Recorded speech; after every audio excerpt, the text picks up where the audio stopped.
here just sitting outside, because, you know, a hot summer day like this, I like to just sit down and look at the sky, because it sure is pretty. Look at that sky. Isn't it nice? Man, sure do love that sky. Wait a minute. What is that? Is that Garfield? It's Garfield! Garfield, what are you doing up there? Come on, Garfield, get down. Get down for there, Garfield. It's not safe out there, you know that. Wait, no, Garfield, don't do it, Garfield. Garfield, get down, now!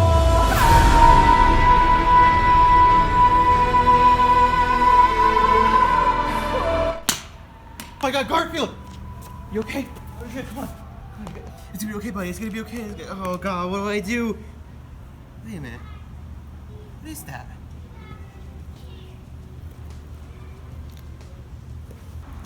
Garfield, caution white load. What do I need this for, Garfield? Garfield, oh my... Garfield, no! No, Garfield! Well, I don't know where Garfield went, but he gave me this book before he went away. So, I guess he just wants me to read this? Alright. Garfield Kwashi Wide Low by Jim Davis.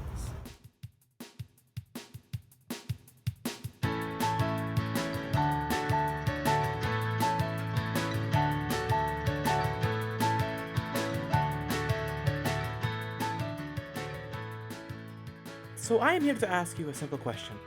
When was the last time you actually enjoyed Garfield-related media? You know, non-meme Garfield-related media. It's probably been quite a while. He is the perfect example of what I'd like to call corporate milking. Because the truth is, Garfield makes a lot of money, and people like to capitalize on that. And apparently there's a Garfield whatever. Listen, my point is, if you don't think Garfield has been engaging or entertaining for years, I'm in the same camp as you. At this point, the only stuff regarding Garfield I've found intriguing is, say, Garfield, Lasagna Cat, and Garfield Game Boy. Or even Arbuckle by Quinton Reviews. But none of these, except maybe Lasagna Cat, really entertain me in the witty, snarky way that the regular old Garfield comics of old do. But a bit ago, my friend forwarded me to a video. It was just under 20k views as of writing this. Hopefully by the time this uploads, it cracks 20k. Or even surpasses it. Looking at it at first, it seems like just a big meme, but looking at the time, it's actually much more than just that. Hi there, I'm Lenora, and today I'm gonna talk about an unofficial Garfield musical called Garfeld the Musical, a Garfield parody. A fan-made Garfield musical that proves that even the smallest amount of care for a franchise can create something astonishing.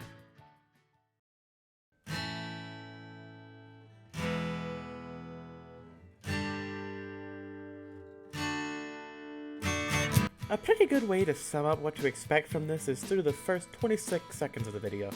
Just take a look. Welcome, and thank you all for attending Garfeld the Musical. Please note that tonight's performance will be recorded. Take the time now to spot the nearest exit in case of a fire. And remember to silence all cell phones. We'll take it from here, bitch. Who are you? What is this? Ow!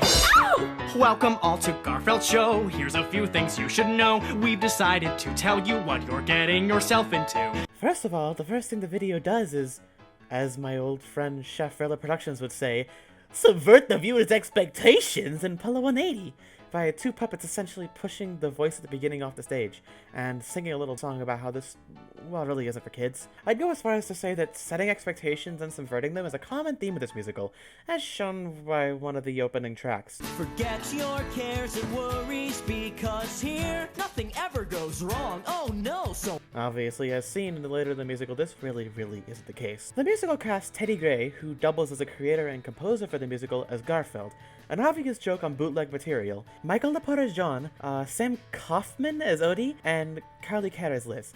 Lyman also plays a big role, as played by Ethan Marble. You may have no idea who these people are, because they're not really well-known actors, just some friends who got together and made a musical. But trust me, they all do great jobs of portraying the characters they're playing. Also, someone plays Jim Davis in it, but we'll talk about that later. So let's go over the story. I should mention going into this, the musical has some pretty dark themes, and you're not gonna believe me, like hardcore drug abuse and even murder. If that kind of thing triggers a bad memory for you, or it's, you know, not your thing, Just go watch another video, please, I'm begging you. So the musical starts out with Garfield's opening number, As Long as It's Not a Monday, as mentioned earlier. It's about what you'd expect from Garfield to sing about that being his optimism for the day ahead, so long as it's not a Monday. It's revealed that John is planning to propose to Garfield's vet, Liz, for their 5-year anniversary. After a musical number about loving her, John proposes to Liz in the doctor's office, and is rejected for a multitude of reasons. The most important being that Liz is actually dating John's ex-roommate, Lyman. Because of this rejection, John begins drinking his emotion away and doing hardcore drugs, eventually leaving him to break down. After Lyman visits John and does a number, he's murdered by John. Because of this, John soon realizes what he wants to be known for. Famous serial killer. And that's all I'm gonna say about the plot, because in reality, you need to watch the whole thing for yourself. I'll leave a link for it in the description and the card, as well as links to the creator's other work. Seriously, check it out. When my friend first showed me this, I thought it was just a joke. You know the YouTube channel Random Encounters with videos they do? I thought it would be a short little song in the style of a musical, but it was so much more. After Liz turns him down, John's damaging spiral into madness slowly begins, and once he kills Lyman, the rush gets to him, and he completely loses it. The musical illustrates this perfectly, and while the whole thing is a dark theme for a musical about Garfield, it's all very well done. Throughout the whole thing, it's very obvious that the person, or people, who wrote this know a lot about Garfield and have some passion, at least for the comics, not the movies or shows. Well, okay, a bit. A good example is Lyman and John's relationship, which is pretty much John having enough of Lyman's shit. Hell, Lyman's existence in general just shows how much these guys care about the comics, more than maybe even Paws Inc. does. But that's a different plate of cookies for a different glass of milk. During the intermission, it shows the in-universe creator of Garfeld the Musical, struggling with the copyright complications of it all. As such, him and his lawyer end up meeting the creator of Garfield, Jim Davis.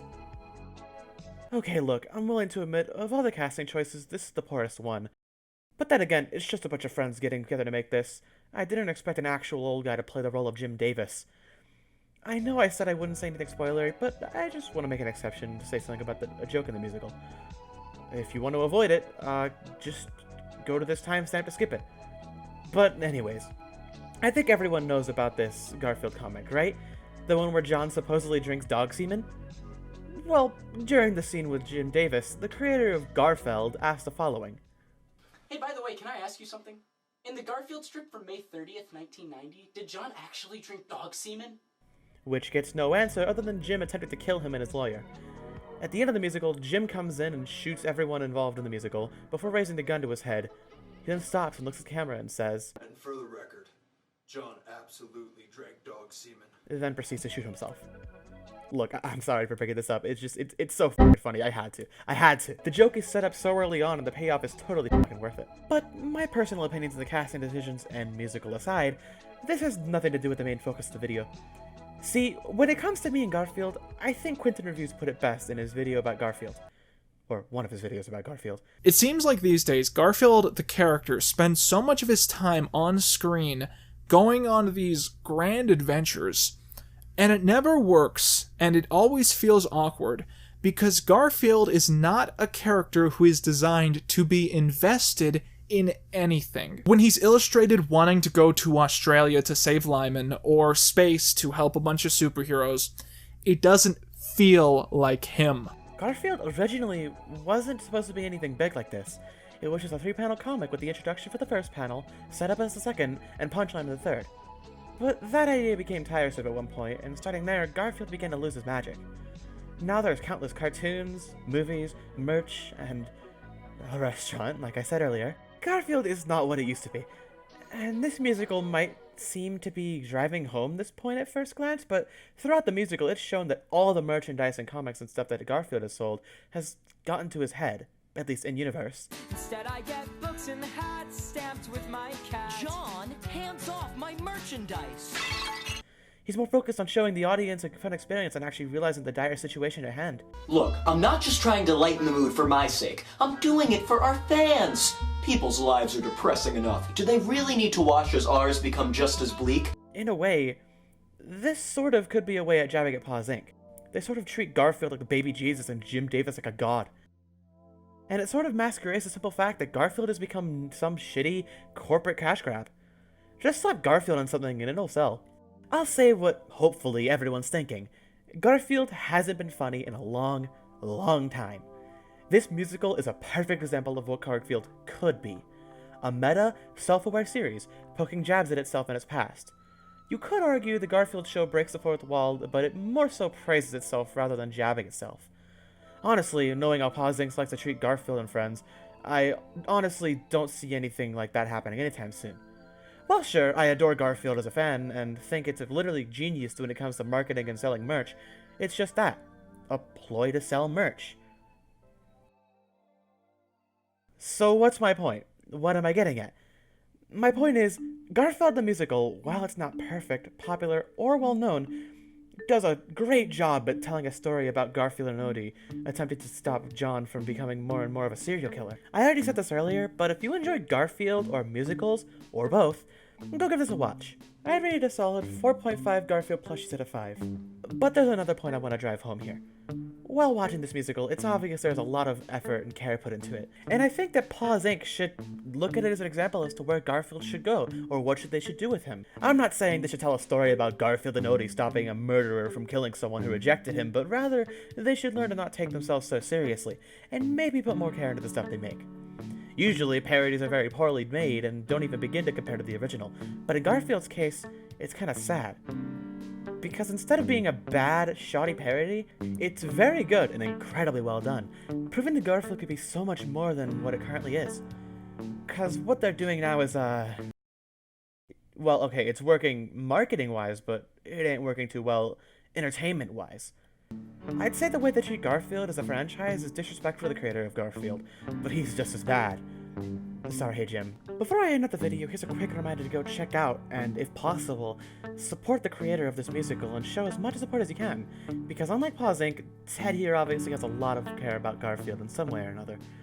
And special thanks to Teddie Grey, actually, for lending me the instrumentals to all 15 songs. I greatly appreciate it. Also, if you enjoyed this video, maybe leave a like, maybe even a subscription, and turning on post notifications. Just kidding. Unless. That'll be all for this video, seeing as I can't really think of anything else to say. I hope this video proved my point and got a point across in the first place. But with that being said, have a good day everyone, and I'll see you in the next video.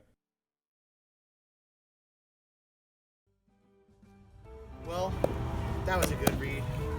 You know, now that I've read this, I feel like I've really learned something about Garfield in his life. And, you know, maybe this is what he would have wanted. He wants people to enjoy his book, because he's a great person. Whew. Man, what an exhausting day.